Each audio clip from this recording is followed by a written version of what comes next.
Allez, Boker Tov, Bezrat Hashem, on continue avec la dédicace de ce shiur pour les Chayalim. Malheureusement, on a pas mal de pertes. Il faut prier pour eux, que Dieu les garde, que Dieu les protège et les ramène tous sains et saufs. Et également pour les Chatoufim, ceux qui sont kidnappés très prochainement, Bekarov Mamash, et pour la famille Bibas, ces enfants qu'on ne comprend pas pourquoi ils ne sont pas encore de retour. On va faire le shiur pour eux, Bezrat Hashem, et que ça leur amène beaucoup d'atzlacha. La semaine dernière, on a fini le shiur du Perek Vav et on va en fait le continuer parce qu'il reste un petit kéta qu'on n'a pas étudié sur le inyan de la Shrina, comment la Shrina elle peut résider parmi nous, comment la Shrina elle est dévoilée dans ce monde. On a dit qu'elle peut être dévoilée que par le biais de quelque chose qui est annulé. C'est-à-dire qu'Akadosh Baruch Hu réside parmi les choses qui sont prêtes à s'annuler à lui. Quelque chose qui n'est pas annulé à lui. Ouais, et on est parti un peu loin, enfin pas loin, c'est ce que l'Admour Azakani nous dit, que même quand je vais dormir, vous vous rappelez, on a parlé de ça, même quand je vais dormir, si je pense pas pourquoi je vais dormir, pour Akadosh Baruch Hu, pour me réveiller, pour avoir des forces, à ce moment-là, donc je dors pour moi-même, je ne suis pas annulé, donc la Shrina ne peut pas résider avec moi. Elle est en moi, mais elle ne peut pas en fait se dévoiler. C'est ça le inyan de Shechina, Shochen, qui réside, qui habite. La question du juif, la question du peuple d'Israël, c'est combien tu es capable de faire résider Dieu dans ce monde-là, en fait, de dévoiler Dieu dans ce monde-là. Donc on a parlé de la Galut Ashrina. C'est quoi la Galut Ashrina? En fait, la Galut Ashrina, c'est à chaque fois que je vais prendre cette lumière-là, d'Akadosh Baruch Hu qui est censé se dévoiler dans le monde, et je vais pas la dévoiler, je vais pas la mettre dans le bon côté. Donc ça va s'appeler que la lumière de... Parce que Dieu il est obligé de faire vivre le monde. Il n'a pas fait un monde comme ça, Stam. Donc toute cette lumière-là, toute cette force-là, toute cette énergie-là, à partir du moment où je ne l'utilise pas comme il faut, où je ne la dévoile pas comme il faut, en fait, je fais descendre la Shrina dans la galoute, ou je laisse la Shrina dans la galoute. Et c'est ce qui fait des fois perpétuer, Chaz Shalom, ce qu'on est en train de vivre, au lieu d'arriver à la Geoula Mitit Vashlema. Ensuite, donc on a ce union de Shrina. Donc pour la Shrina, pour la dévoiler, il faut être annulé. On a parlé de la Sitra Achara. C'est quoi la Sitra Achara? Ce que l'Admour Azakani il parle à chaque fois. C'est tout ce qui s'appelle l'autre côté. C'est quoi l'autre côté? C'est ce qui n'est pas Gdusha, mais ça ne veut pas dire qu'il est Touma. C'est-à-dire que même les choses qui sont divré réchout, les choses qui sont autorisées, mais que je ne vais pas utiliser à bon escient pour Hachem Mamash, à ce moment-là, ça s'appelle déjà, pour l'Admour Azaken, Sitra Achara. C'est neutre. À la base, c'est neutre, divré réchout, mais si je ne l'ai pas utilisé pour Dieu, ça passe automatiquement dans les clipotes. Ouais. Même un café, il peut passer dans les clipotes. C'est-à-dire que c'est pas seulement les choses interdites qui sont dans les clipotes. Toi, après, tu as le rôle, c'est pour ça qu'on a dit qu'il y avait la clipat noga. Tu as ce rôle-là toute la journée, en fait, de faire basculer à droite ou à gauche. Ok? Et on a la Touma. Maintenant, la Touma, c'est un autre inyan. Là-bas, la Touma, c'est ce qui s'appelle les Dvarim Asurim. Dvarim Asurim, on avait expliqué dans les premiers chapitres pourquoi ça s'appelle Asur. C'est Milachon Asir. Asir Bebeta Asurim, quelqu'un qui est emprisonné. En fait, c'est des choses que Dieu il a fixées, que là-bas, jusqu'à la Géoula, tu ne peux pas aller chercher les clipotes. Tu ne peux pas aller raffiner ces choses-là. Tu ne peux pas les élever vers la Gdusha. Tu ne peux pas prendre quelque chose que Dieu a décidé que c'est interdit. Comme par exemple, tu prends le chazir, ouais, et dire ouais, je vais le manger les Shem Shamaim, mais je vais le faire monter dans la Gdusha. Il n'y a pas, c'est enfermé, c'est bloqué jusqu'à que Mashiach il vient Bezrat Hashem et qu'il coupe la Shrina. On sait qu'il y a écrit que comme Samer même il va venir, Dieu il va lui faire la Shrita, il va l'enlever du monde, Nachon. Mais en fait, ça veut dire quoi le Inyan de Shrita? Le Inyan de Shrita, en réalité, dans le Zohar, dans la Kabbalah, ça veut dire élévation. En fait, à partir du moment où le Satan il aura fini son rôle dans la période de la galoute, depuis qu'on a mangé de l'arbre, ouais, on a goûté ce fameux fruit. Il y en a qui disent que c'était de la figue, donc de la bourra. Il y en a qui disent que c'était du blé, c'était la dafina, ouais. Chacun il est avec sa version. Stam c'est beder dichuta. Qu'on ne prenne pas ça au sérieux. Les gens qui vont manger la daf Shabbat, ils vont dire ouais, c'est ce qu'ils ont mangé avec Chava. La nekuda là-bas, elle est quoi? C'est qu'en réalité, quand Mashiach il va venir, Dieu il va faire la shrita au Samer même. En fait, il va passer à un autre rôle. Comme il n'y aura plus de mal dans le monde, il reprendra son rôle d'ange, parce que ça reste un ange, un chaliar de Dieu, un envoyé de Dieu, et il fera à Bezrat Hashem ce qu'il faut faire pour la Géoula. Donc la Touma, le moyen de raffiner la Touma, il y a un moyen de la raffiner cette Touma-là, c'est quand Dieu te dit l'olitasek. Parce que c'est mode manienne. Toutes les mitzvot tassées, Dieu il te dit de faire quelque chose. Toutes les mitzvot tassées, qu'est-ce qu'il te demande en fait, Sachakol? De ne pas faire. Alors, quand je fais pas, je suis en fait passif. Je m'occupe pas de la chose. Donc, est-ce que je peux dire que j'ai élevé la Touma, j'ai raffiné la Touma qu'il y a dans le monde? Oui, en ne faisant pas eh ben j'élève la chose. Plus que ça, on va voir plus tard dans les plus prochains chapitres, que la lumière qui descend par les mitzvot lota assez est encore plus grande que la lumière qui descend par les mitzvot assez. Et la preuve est que la lumière de Dieu qui se dévoile dans une mitzvah assez, une mitzvah positive, elle s'habille dans quelque chose de concret. Donc c'est une lumière qui va quand même se limiter pour pouvoir s'habiller dans un monde qui est limité. Parce que la lumière de Dieu, elle est illimitée. Par contre, quand à Nimitapek, regardez comment c'est fort. À Nimitapek, je me retiens de faire une Avera. J'ai envie de faire de la Shonara. Ouais, je ne dis pas de la Shonara à ce moment-là. Concrètement, j'ai rien fait, j'ai juste fermé ma bouche. La lumière qui descend dans le monde, il y a écrit là-bas, elle est tellement puissante que tous les anges, ils jouissent de cette lumière-là, tous les mondes ou toute la création du monde, toute la création de Dieu. C'est-à-dire que c'est une lumière qui transcende tous les palais célestes et tous les mondes, et il y a un truc qui jaillit de partout. Et pourquoi on dit, ah, il y a un juif là, il vient de l'Eitapek, il vient de se retenir, d'accord? Donc le moyen de travailler avec le Lota Assez, la Touma, c'est de ne pas s'en occuper. Et maintenant, l'Admour Zaken, il va continuer, il va dire comme ça. Et là, chaque clipot, il va avoir 2 niveaux dans les clipotes. À Madriga, Tartonaï, Shalosh, Klipot, Atmod, Verot, les Gamre, donc les 3 portes d'impureté, les 3, ce qui s'appelle Klipot, Atmeot. Ceux-là, là-bas, elles sont Raot, les Gamre, on te dit, barre-toi, n'essaie pas de les tasser avec ça. C'est pour ça qu'on a fini avec le shiur la semaine dernière, que ce monde-là, il est malé Klipot, Vesitra Achara et Dvarim Raim. Pourquoi ce monde-là, il est autant en réalité mauvais qu'Ivyachol? C'est que comme la lumière de Dieu, elle a été mitztam tsemet, elle a été limitée. Il peut avoir des créatures, il peut avoir des choses, d'ailleurs le monde est comme ça, qui te laissent paraître, qui vivent indépendamment sans Akadosh Baruch Hu. D'ailleurs c'est la différence, c'est ce qui s'appelle Olam Deit Kassia et Olam Deit Galia. On a 2 mondes, on a le monde dévoilé et les mondes voilés. Pourquoi ça s'appelle Olam Deit Galia et Olam Deit Kassia? Olam Deit Kassia, dans la Kabbalah, dans le Zohar, ça fait référence à la mer. Ouais, c'est ce qui s'appelle le monde recouvert. D'accord? Pourquoi il s'appelle le monde recouvert? On ne voit pas ce qu'il y a en dessous, Nahon. Mais les créatures de ce monde-là qui s'appelle le monde qui est recouvert, ils sentent à chaque moment que leur source de vitalité, c'est l'endroit où ils se trouvent. D'accord? Tout ce qui est sur Terre a une certaine, automatiquement, dans sa tiviout, dans sa nature, une façon de penser d'indépendance. Tout le monde, nous aussi toute la journée. Si on ne se rappelle pas, et c'est le travail qu'on a à faire, on doit se rappeler sans arrêt que c'est Dieu qui me fait vivre à chaque instant. C'est pour ça qu'il y a écrit Hachem me ave taolam yudke vavke. Pourquoi yudke vavke? Vous savez que dans la Torah, dans Eyov, kacha yase Eyov, là-bas il y a écrit comme ça fera Eyov, mais en fait c'est comme ça a fait Eyov. Alors pourquoi il n'y a pas écrit kacha asa ou kacha ose? Pourquoi il y a assez? Rachid là-bas il est médaillé qui dit que quand dans la Torah on rajoute un yud, c'est pour te montrer que la chose, elle perpétue. C'est pour ça qu'en fait, Yud, Ke, Vav, Ke, ça commence par un Yud, pour te dire que le nyan de Ove, de présent, ouais, Ove, Yud, Ke, Vav, Ke, Ove, le présent, il est à chaque instant. C'est-à-dire qu'Akadosh Baruch Hu, à chaque instant, il fait vivre les choses. Pas, il a créé le monde il y a 5784 années, et la chose maintenant, elle est dans un système qui vit. Ou pas que, comme on dit tous les jours, Mechadesh betuvo bechol yom tamid, maase bereshit, qui viachol, Dieu une fois par jour, il refait le monde. C'est à chaque instant, Yud Kevav Ke Hashem Me'avet Olam, il fait vivre le monde.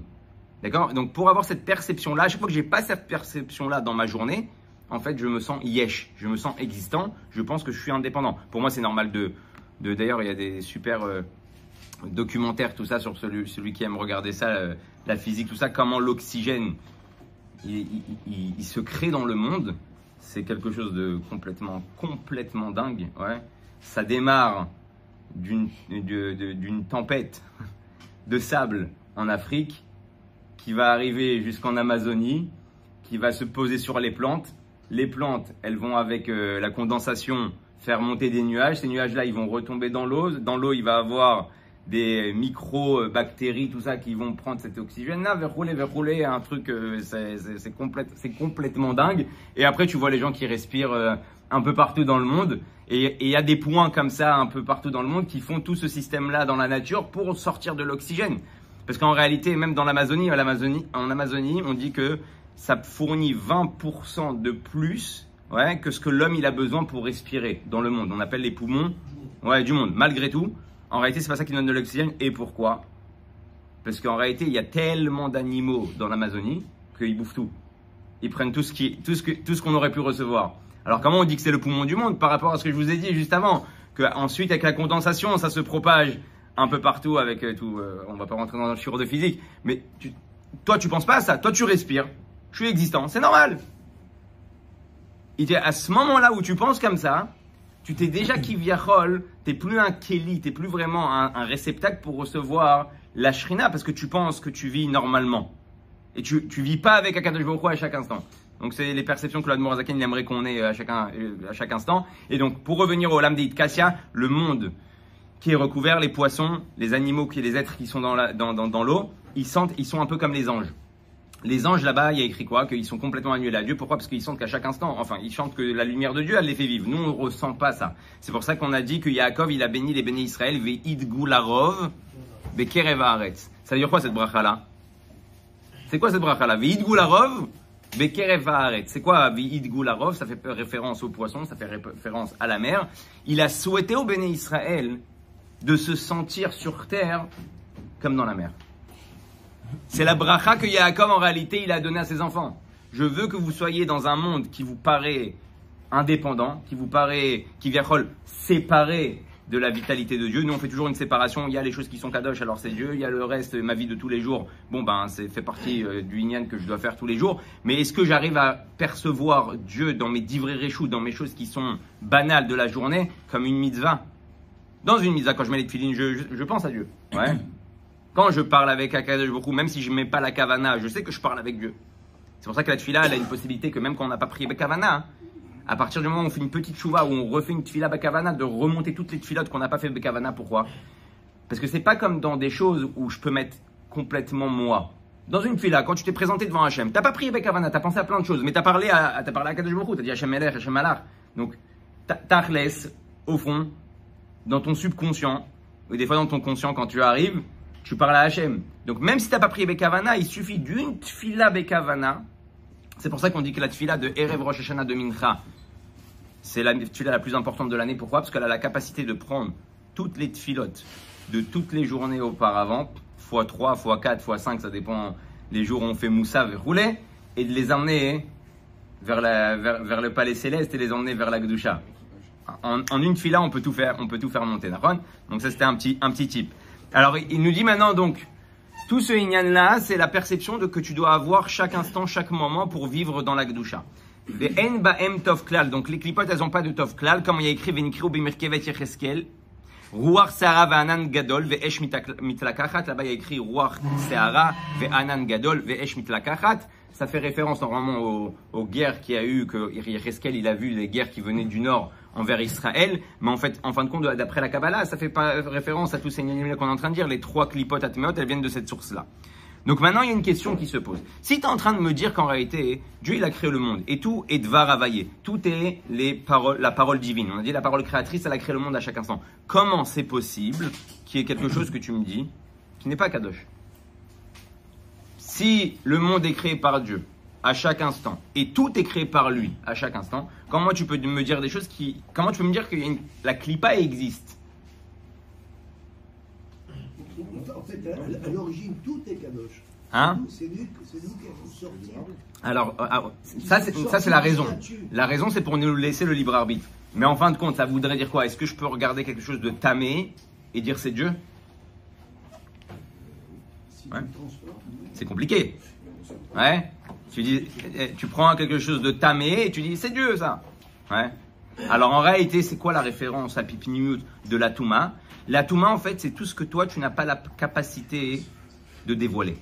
C'est ça en fait la Touma. Même là-bas, effectivement, Hachem, il a tellement limité sa lumière que ces choses-là, elles ont l'impression qu'elles vivent sans Dieu. Elles n'ont pas besoin de Dieu. Mais en fin de compte, c'est qui les fait vivre à chaque instant? C'est Hachem. Et pourquoi pour toi ça s'appelle Touma et que tu n'as pas le droit d'y accéder, d'y aller? Parce que Dieu te dit dans ton potentiel, Arshav, maintenant dans la galoute, tu ne peux pas sortir la lumière de là-bas. Tu ne peux pas dévoiler la vitalité de Dieu dans cette chose-là d'une manière dévoilée, d'une manière galouille. Donc pour toi ça s'appelle la Touma. Et de là va vivre Vetium Goufam, tout ce qui est dans le monde. C'est très intéressant de savoir qu'il y a une Nekuda que le Rabbi a ramené, que même les nations du monde en fait, elles passent dans le mode Klipat Noga. On avait dit, nous, que les Béné Israël, notre âme animale, elle vient de Klipat Noga, la Neshama, elle vient de la Kedusha, et bien même un non-juif qui prend sur lui les 7 lois Noachid, ouais, il passe dans ce qui s'appelle la Klipat Noga. Ok?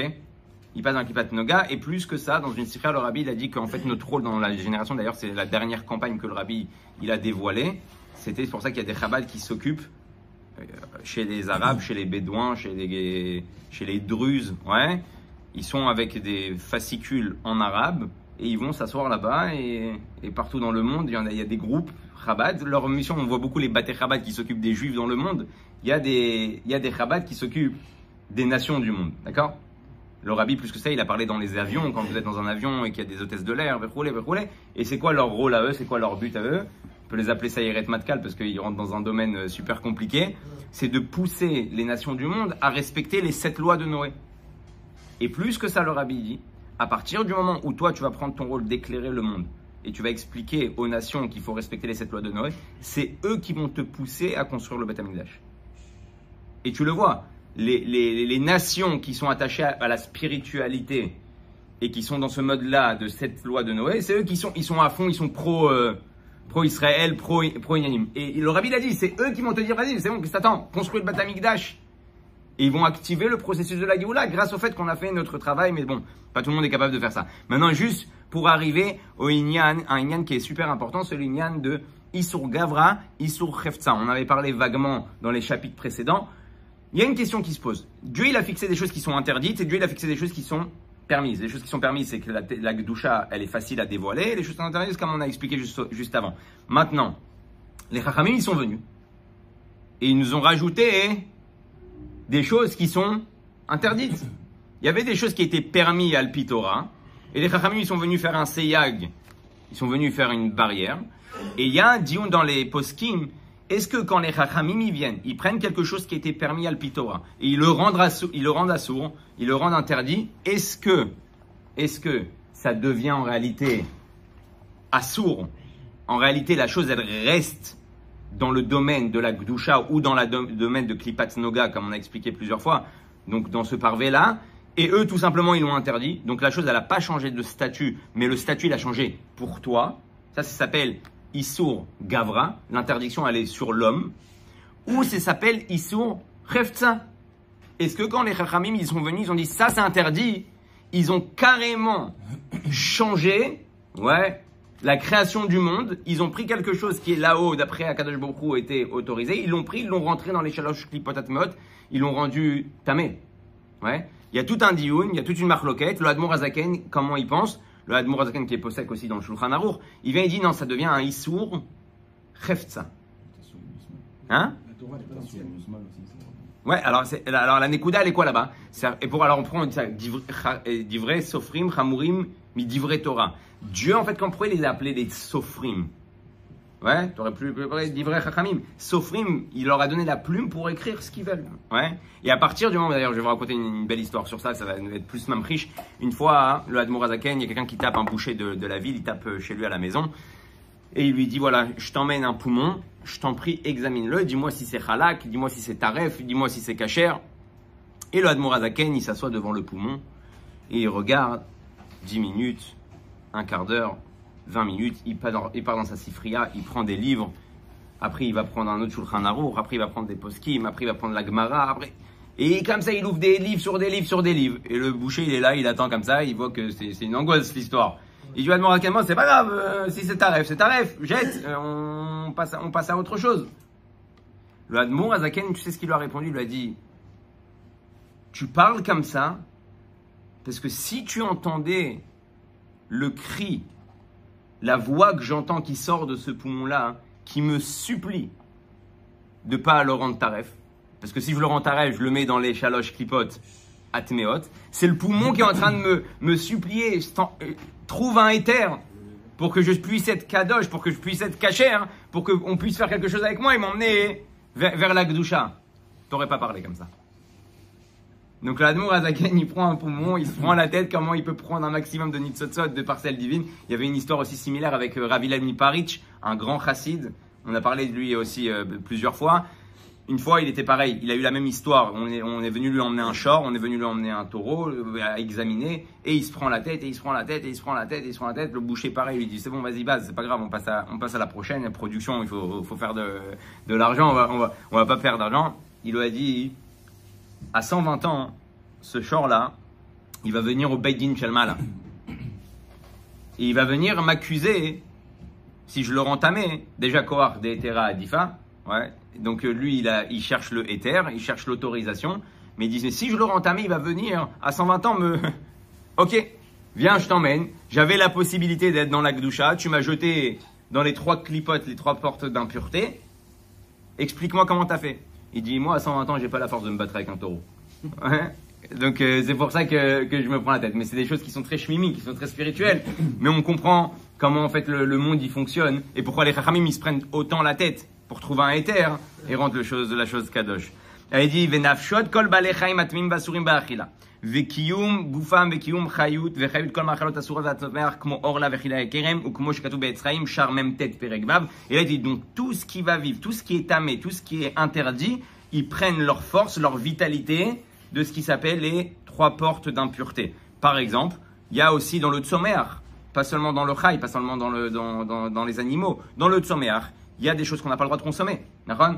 Les 3 premières années, quand c'est kilaim, quand c'est kerem, quand c'est roulé. Donc, or là, toutes ces choses-là, sachez une chose, c'est que pendant ces années-là, l'arbre et ce fruit-là, ils puisent des 3 portes d'impureté. C'est-à-dire que si tu manges cette chose-là, les gens, ils sont pas makpid.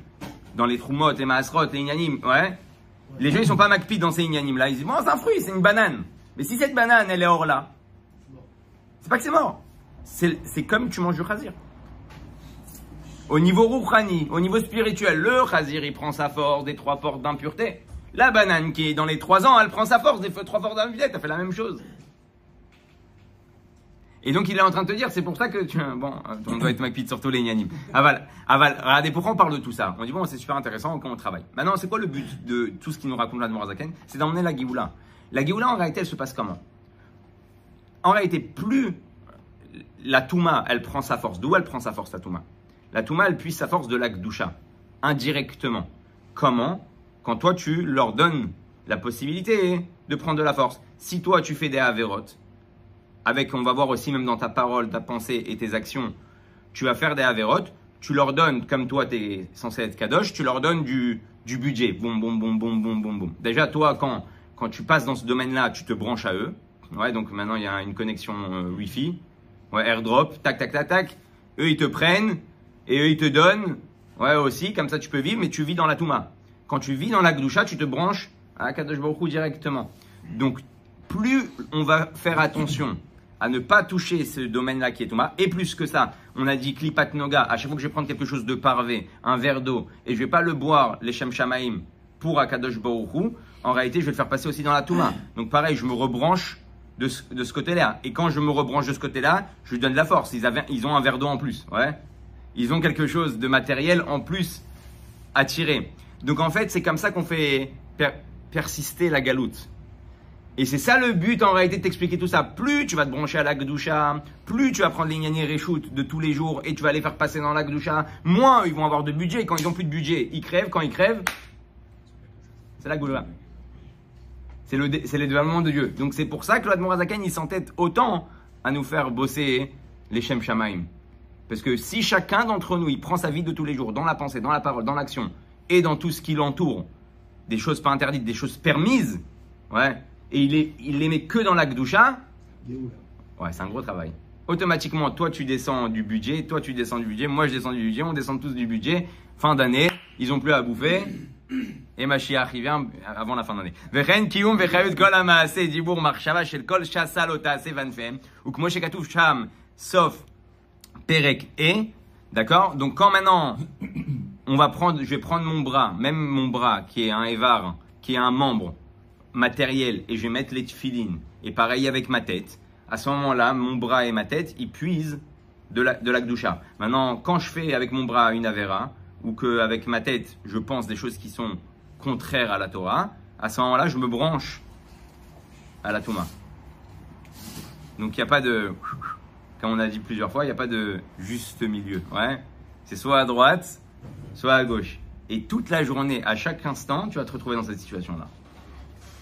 Mais je vous rappelle que, comme on a dit plusieurs fois, ça s'appelle le Sefer Benoni. Et le Admor Azaken, il te dit, ça, ce que je suis en train de parler dans ce livre-là, c'est donné à tous et c'est le niveau que tout le monde doit obtenir. Ouais. On doit partir de ce monde-là au moins à ce niveau-là, qu'on n'arrive pas, si on n'arrive pas au niveau du tzaddik, que chez lui, c'est des choses qui sont mouvan me'elav. Ça, c'était pour le Perek Vav. Et le Admor Azaken, juste, il va continuer, il va avoir une aga'a. Ouais, une petite note dans le Perek Vav et sur ça on va finir. Il y a écrit Imeyot betocho Esther Sirod Asya Digdusha comme Moshe Katouf be Etzraim Shar Mem Gimel. Donc maintenant il va continuer à dire attends 2 secondes. Tachles besofo shel davar.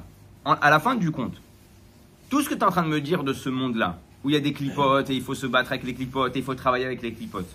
Cette source-là, elle vient de où? On a commencé dans le Tanya par le Olam Hatzilut, le monde de l'émanation, le premier des mondes. On a dit qu'il y a 4 mondes jusqu'à notre monde à nous matériel. Ce monde d'émanation, on a dit que c'est un enchaînement des mondes. C'est comme une charchérette, ouais, c'est comme des boucles. Donc en fait, à chaque fois que la lumière de Dieu, elle descend dans les sphères et dans les mondes, la lumière, elle se contracte, elle se rétracte, ouais, elle devient moins kiviachol intense. Mais en fin de compte, c'est la même lumière, c'est la lumière de Dieu, c'est la lumière divine.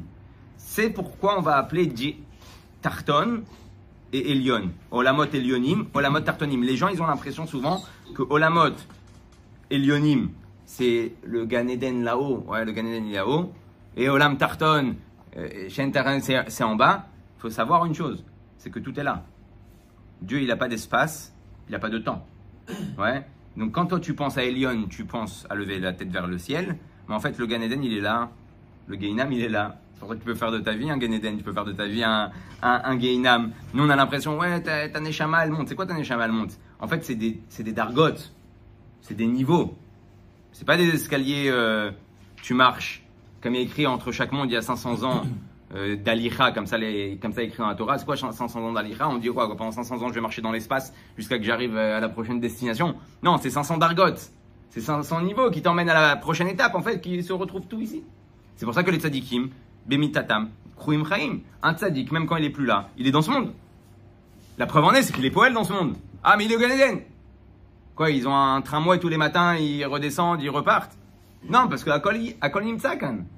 C'est pour ça qu'il y avait des tzadikim qui pouvaient la Riach Gan Eden Baolamazé. Ils pouvaient ressentir l'odeur du Gan Eden dans ce monde-là. D'accord? Alors pourquoi ça s'appelle Tarton? Parce que c'est un monde bas avec des clipotes. Maintenant, c'était quoi la volonté de Dieu de faire ce monde-là? On a dit, il y a une méthode manienne. Le Rabbi Rachab, il dit qu'il y a 3 raisons qui sont notées et pourquoi Dieu, il a voulu créer le monde. Une des raisons, c'est ce qui s'appelle Shlemut Kochotav. Ouais, il voulait dévoiler sa force, sa puissance, de pouvoir créer un monde limité avec de l'illimité. Ouais. Mais le Admor Azaken, le Rabbi Rachab, il repousse cette raison-là. Il dit, parce que dès que tu as fait le monde de l'émanation, le premier des mondes avec la lumière qui était très puissante, déjà, dans ce monde-là, hein, tu as créé ce qui s'appelle des kélim, ouais, des ustensiles, et déjà, à ce moment-là, tu aurais pu t'arrêter et dire, voilà, là-bas, déjà, on voit ma puissance et ma force. Une deuxième raison, donc il repousse. Donc si Dieu, c'était son but ultime, il serait arrêté au monde de l'émanation et ça aurait suffi pour faire dévoiler ses kochot. Maintenant, il y a autre chose. Il te dit, chez Nivraim, il y a Kiru Oto, que les Nivraim, ils vont le connaître, ils vont le reconnaître. Mais là, le Admor Azaken, il va plus bas. Il dit, ok, dans les prochains mondes, après le monde de l'émanation, il y a les anges qui sont créés. Les anges te reconnaissent. On dit toute la journée qu'ils disent Kadosh, Kadosh, et ouais, Mitna Seim, Omrim. Donc tu aurais pu t'arrêter au monde des anges. Et là, le Rabbi Rachab, il dit, le but de Dieu, c'était, c'est Shenitavalo, la Sotlo Dira Betartonim. Dieu, il a eu une envie de faire une résidence ici-bas, dans ce monde de clipotes. Sur une envie, il n'y a pas de question. Ouais. Si on pose la question pourquoi il a eu envie, il n'y a pas de question sur une envie. Quand tu as envie de quelque chose, si je te dis pourquoi, parce que c'est bon. Pourquoi c'est bon? Ouais. J'aime. Mais pourquoi t'aimes? Ouais. Donc quand Hachem il dit Nitava, il a eu une ta'ava, il a eu une envie de faire ce monde-là, donc on n'a plus de questions à avoir. Maintenant, le fait est qu'il veut une dira betartonim. C'est quoi tartonim comme on a dit? C'est pas en bas et en haut, c'est dans ce monde-là, d'Afka des clipotes. Quand on va faire le travail qu'on a à faire, alors automatiquement, Mashiach il se dévoile. Donc il te dit comme ça, Im yot betocho eser siro de Asia digdusha, ou comment je vais être Shar, même Gimel, ou betoch eser siro de Asia elu em eser siro de Yitzira, ou betocham eser siro de Bria. Veteram Eser Sfirot de Hatzilut. Donc, comme on a dit, dans ce monde-là, de ce qui s'appelle le monde Asiya, Basof, Besofo Shel Davar, on va retrouver en réalité même le monde Hatzilut, parce que c'est juste un enchaînement des mondes. La lumière qui est là-haut, c'est la lumière qui est en bas. C'est juste à toi de la dévoiler, et c'est comme ça que tu fais en sorte que Dira Betartonim, que le monde en bas, ils deviennent aussi Elion, ils deviennent aussi supérieurs. שבתוכן אור אינסוף ברוך הוא, ונמצא שאור אינסוף ברוך הוא מעלה כל הארץ על הזו התחתונה, על ידי התלבשות בעשר ספירות ארבע עולמות אצילות בריאה יצר עשייה, כמו שכתוב בעץ חיים, שער מ"ז פרק ב', ובספר גלגולים פרק כ'. Donc ça, c'est la fin du 6e chapitre. Mais juste pour finir avec une nekuda, je vais finir avec une nekuda que je me suis écrit là. Ok. La nekuda, il y a écrit que quand Mashiach il va venir, il y a écrit Veraou kol basar venigla kvod avaye. C'est quoi quand Mashiach va venir? Veraou kol basar. Le Admor Azaken il nous dit qu'en réalité celui qui avait la possibilité, et il y en a qui ont la possibilité, si on pouvait voir avec nos yeux comment Dieu il est, mais à vélo-olam à chaque instant, on verrait dans le mur, on verrait la vitalité de Dieu. On verrait des lettres, ouais, comme dans Matrix. Ouais. On verrait, c'est comme ça que le monde a été créé. D'ailleurs, eux, ils se sont inspirés de la Kabbalah pour faire ce film-là.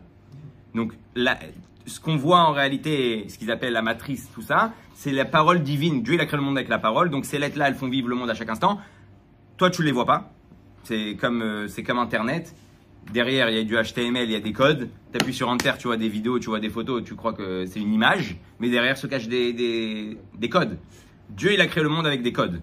Ces codes-là, il y a des tzadikim qui arrivent à les voir. D'ailleurs, on témoigne sur le Tzemar Tzedek. Le Tzemar Tzedek, à la fin de sa vie, il a demandé à ses chassidim d'arrêter de venir le voir pour lui poser des questions sur la matérialité du monde. Il leur a dit parce que je ne vois plus d'image, je ne vois plus la matière, je vois que les lettres. Donc vous me parlez d'un char, vous me parlez d'un vous me parlez d'un taureau, vous me parlez de dollars, vous me parlez d'argent, moi je vois que des lettres. Donc arrêtez de venir me poser des questions. Comme ça, le Tzemar Tzedek, il a témoigné sur lui à la fin de sa vie. Donc la Admor Zaken dit si on avait la perception, c'est ce qu'on verrait. Quand Mashiach va venir, c'est ce qu'on va voir. Venigla Kvod Hashem. Maintenant la question elle est, le Rabbi Rachab il donne un très beau machal. Il dit est-ce que ça veut dire que maintenant ça n'existe pas parce qu'on ne le voit pas? Non, ça existe, mais il donne un machal très beau. Vous savez quand on s'endort sur sa main, ouais, ouais, des fourmis, anesthésie, fourmis, ouais, on ressent plus sa main. Est-ce que ça veut dire que la force de tnoua, de mouvement n'existe plus? Non, elle est juste endormie. Dès que la force elle revient, hop, la main elle rebouge. Il dit c'est exactement pareil la galoute et la géoula. En fait, dans le monde, il y a la force de création d'Akadosh Baruch Hu à chaque instant, mais comme on est en galoute, c'est comme une main endormie. T'arrives pas à la bouger, t'arrives pas à voir les choses. Et donc, je vais finir avec cette niveau-là parce que je vois Baruch Hashem maintenant comme tu me l'as mis à l'envers l'écran, donc je vois les minutes. Ouais, d'habitude, je pouvais tricher. Il y a une nekuda qui est très importante. Il y a une nekuda qui est très importante et sur ça on va finir. C'est qu'en réalité, un homme il peut rester chamor toute sa vie. D'accord? Il y avait une histoire pareil avec le Tzemar Tzedek où il y avait un homme, sa fille elle est tombée de plus en plus malade, elle était mamache sur un lit, elle pouvait plus se lever. Et sa femme, elle n'arrêtait pas de lui dire va voir le Tzemar Tzedek, c'est un grand tzaddik qui fait des miracles. Et lui, il ne croyait pas. C'était un religieux. Il ne croyait pas. Laisse-moi les chassidim, laisse-moi les trucs, laisse-moi les. Ouais, Harry Potter, tout ça, c'est pas pour moi. Elle a dit mais va le voir. Va. Il voit que sa fille, chas de shalom, elle est midarderet, la situation elle s'aggrave. Il décide d'aller là-bas. Il rentre dans la pièce du Tzemar Tzedek avec le lit. Il prend une bourse, il balance sur la table du Tzemar Tzedek et il dit on m'a dit que tu fais des miracles. Alors vas-y. Le Tzemar Tzedek, il a pris la bourse. Il lui a dit j'ai pas besoin de ton argent. Et il lui a jeté par terre. Toutes les pièces, elles se sont éparpillées. La fille, elle s'est levée. Elle a sauté, elle a commencé à ramasser les pièces. Et le père, il a dit à la fille vite, vite, sors. Parce qu'après, ils vont dire que c'est lui qui a fait le miracle. Hein? C'est-à-dire quoi? C'est-à-dire qu'en fait, des fois, Dieu il te montre des choses incroyables, extraordinaires. Mais comme t'es chamor, tu vois pas les choses. Pourquoi on parle de ça? Parce que dans la Gemara, il y a écrit qu'un chamor, même Bechodesh Tammuz, Karlo. Un chamor, même dans le mois de Tammuz, pendant les mois d'été, il a froid. Quand tu vois le pshat, bon, je comprends pas, ça nous sert à quoi de savoir ça? La pnimiut, elle vient, elle nous explique. La chassidout, elle vient, elle nous explique quelque chose d'extraordinaire. Il dit, ça veut dire quoi? Même un chamor, en été, il a froid. Il sait quoi l'été? Ça représente quoi? Shem Avaye, ouais, Magen Hashem est Shem Avaye. Que, Kiviachol, la lumière, le soleil représente Kiviachol le dévoilement de Yud Kevavke. D'accord? C'est pour ça qu'il écrit que quand Mashiach qui va venir, Dieu il va sortir le Shemesh, le soleil de son article, de sa poche, pour donner la réfoua, pour éclairer. Ça fait référence à quoi? Au dévoilement de Dieu. En fait, c'est ça qu'a fait référence le soleil dans la Kabbalah. Un dévoilement divin, d'accord? On va pas parler de la lune, pourquoi elle est les Mekabellet du Shemesh, c'est encore un autre sujet. Mais le Shemesh, c'est le but. Il dit, quand je te dis que le Chamor, même en été, en fait, c'est quoi le Chamor? Chamor Milachon Chomer, Chomriut, ouais, la matérialité du monde. Quand tu es en mode matérialiste, en réalité, même s'il y a le Shemesh dans ta vie, même s'il y a le dévoilement de Yud Kevavke, Karlecha, t'as froid. Ouais, tu restes froid, tu restes indifférent par rapport à ce que tu vois tous les jours. Et on peut chercher des grands miracles. Souvent, on cherche le grand soleil. Mais notre miracle, notre lumière de Dieu, comme on vient de dire, elle est à chaque instant partout. Et c'est à nous d'aller la chercher et de la travailler. On commencera Bezrat Hashem la semaine prochaine, Perek Zayin. Et ça va aller encore plus loin dans la vie de tous les jours, Bezrat Hashem.